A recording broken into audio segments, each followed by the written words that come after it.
Period miss क्यों होता है? चलो आज हम इसके बारे में जानते हैं। पीरियड की डेट आ गई लेकिन पीरियड नहीं आया। सबसे पहले थॉट क्या आता है कि कहीं मैं प्रेग्नेंट तो नहीं। लेकिन रुको जरा, पीरियड मिस होने का मतलब सिर्फ प्रेगनेंसी नहीं होता। इसके कई कारण हो सकते हैं, जैसे stress, sudden weight loss, PCOS बीमारी, थायराइड, एक्सरसाइज, ब्रेस्ट फीडिंग और कुछ मेडिसिन और हार्मोनल प्रॉब्लम की वजह से भी हमारा पीरियड डिले हो सकता है। और कभी कभी पीरियड का रुकना बॉडी का सिग्नल होता है कि हमारे अंदर कुछ प्रॉब्लम चल रही है।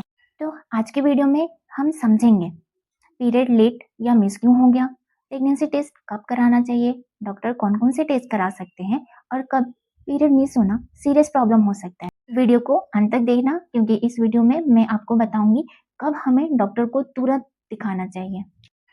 तो चलो पहले हम नॉर्मल साइकिल समझते हैं। हर वुमेन का मेंस्ट्रुअल साइकिल 28 दिन का हो जरूरी नहीं होता। ये साइकिल 24 से 38 दिन का भी हो सकता है। और हर बार पीरियड मिस होना कोई डिसीज नहीं होता, कभी कभी 1-2 दिन 3 दिन आगे पीछे भी हो सकता है। अगर कोई वुमेन सेक्सुअली एक्टिव है तो पीरियड मिस होने का मेन कॉज प्रेगनेंसी हो सकता है। इसके लिए हमें घर पे home urine pregnancy kit use करना चाहिए। और अगर टेस्ट नेगेटिव है तो एक बार कुछ दिनों बाद दोबारा ट्राई करना चाहिए, क्योंकि कभी कभी अर्ली स्टेज में प्रेगनेंसी किट नेगेटिव हो सकती है। मान लीजिए प्रेगनेंसी टेस्ट पॉजिटिव आया तो हमें डॉक्टर से मिलना चाहिए। अब हम दूसरे चीज़ों को रूल आउट करते हैं।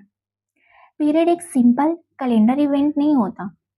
इसमें इसके पीछे पूरा हार्मोनल सिस्टम काम करता है। Brain, pituitary gland, ovary, uterus, इनमें कहीं भी प्रॉब्लम हो तो ओवुलेशन डिस्टर्ब हो सकती है और पीरियड लेट या अब्सेंट हो सकता है। अब एक एक करके मेजर रीजन समझते हैं। फर्स्ट रीजन स्ट्रेस, जैसे एग्जाम का स्ट्रेस हो, रिलेशनशिप प्रॉब्लम हो, इमोशनल स्ट्रेस हो, जॉब का प्रेशर हो या स्लीप डिस्टर्ब हो। ये सब ब्रेन के हार्मोनल सिग्नल को अफेक्ट कर सकते हैं, जिसके कारण ओवुलेशन डिले या टेम्परेरी स्टॉप हो सकता है और पीरियड भी डिले हो सकता है। दूसरा रीजन सडन वेट लॉस, अगर कोई पर्सन क्रच डाइटिंग कर रहा हो, बहुत कम कैलोरी ले रहा हो या रैपिड वेट लॉस कर रहा हो तो बॉडी रिप्रोडक्टिव फंक्शन को टेम्परेरी सप्रेस कर देती है। इसी तरह एक्सेसिव एक्सरसाइज, स्पेशली जब बहुत हैवी एक्सरसाइज कर रहे हो और उसके साथ न्यूट्रिशन अच्छा ना ले रहा हो तो पीरियड इरेगुलर या अब्सेंट हो सकते। अब आते हैं एक बहुत कॉमन रीजन में, पॉलीसिस्टिक ओवरी सिंड्रोम, जिसको पीसीओएस भी बोलते हैं। पीसीओएस में हार्मोनल इम्बैलेंस की वजह से ओवुलेशन रेगुलर नहीं हो पाता और ओवुलेशन रेगुलर नहीं होने की वजह से पीरियड भी डिले हो सकते हैं। कुछ वुमेन में इसके और सिम्टम्स भी मिलते हैं, जैसे एक्ने होना, मतलब पिंपल हो जाना, facial hair growth, scalp thinning, weight gain, ये कुछ सिम्टम है पीसीओएस के। एक मिथ है कि सिर्फ अल्ट्रासाउंड में मल्टीपल फॉलिकल दिखने से पीसीओएस कंफर्म नहीं होता। पीसीओएस एक क्लिनिकल डायग्नोसिस है जिसमें सिम्टम, एग्जामिनेशन और इन्वेस्टिगेशन को साथ में इवोल्यूट किया जाता है। इसीलिए खुद से मुझे पीसीओएस से कंक्लूड ना करें। Next reason hormonal problem, thyroid and prolactin. Thyroid, जिसमें मेन रीजन हाइपोथायराइडिज्म। हाइपोथायराइडिज्म मतलब थायराइड हार्मोन का कम हो जाना, जिससे साइकिल भी इरेगुलर हो सकता है। इसके साथ fatigue, weight changes, constipation, cold intolerance जैसे सिम्टम भी हो सकते हैं। दूसरा hormone prolactin. Prolactin breast feeding के टाइम मिल्क प्रोडक्शन में इंपॉर्टेंट रोल निभाते हैं, लेकिन प्रेगनेंसी या ब्रेस्ट फीडिंग के अलावा प्रोलैक्टिन अननेसेसरी हाई हो जाए तो ओवुलेशन और पीरियड अफेक्ट हो सकते हैं।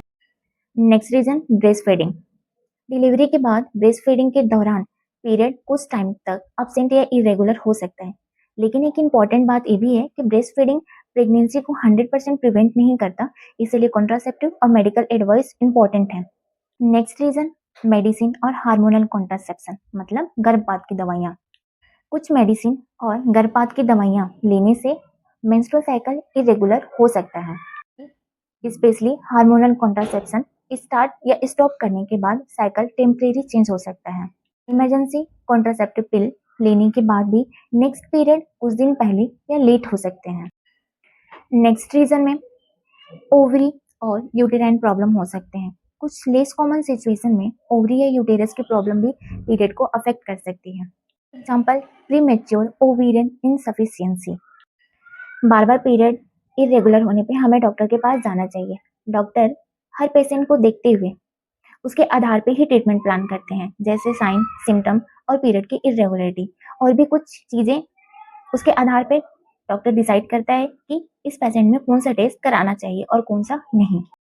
इन टेस्टों में सबसे पहले तो प्रेगनेंसी टेस्ट होता है, फिर थायराइड की प्रोफाइलिंग की जा सकती है, प्रोलैक्टिन का टेस्ट किया जा सकता है, अदर हार्मोनल टेस्ट जैसे एफएसएच, एलएच, एस्ट्रोजन, एल्ट्रोजन, इन सब का टेस्ट करते हैं और अल्ट्रासाउंड भी किया जा सकता है। नेक्स्ट वीडियो में हम डिटेल में पीसीओएस के बारे में जानेंगे और कुछ यूटेराइन और ओवरी के डिसीज के बारे में। अगली वीडियो के लिए हमारे चैनल को लाइक एंड सब्सक्राइब करें एंड शेयर करना ना भूलें, ताकि सही इन्फॉर्मेशन ज़रूरतमंद इंसानों तक पहुंच सके। Thank you.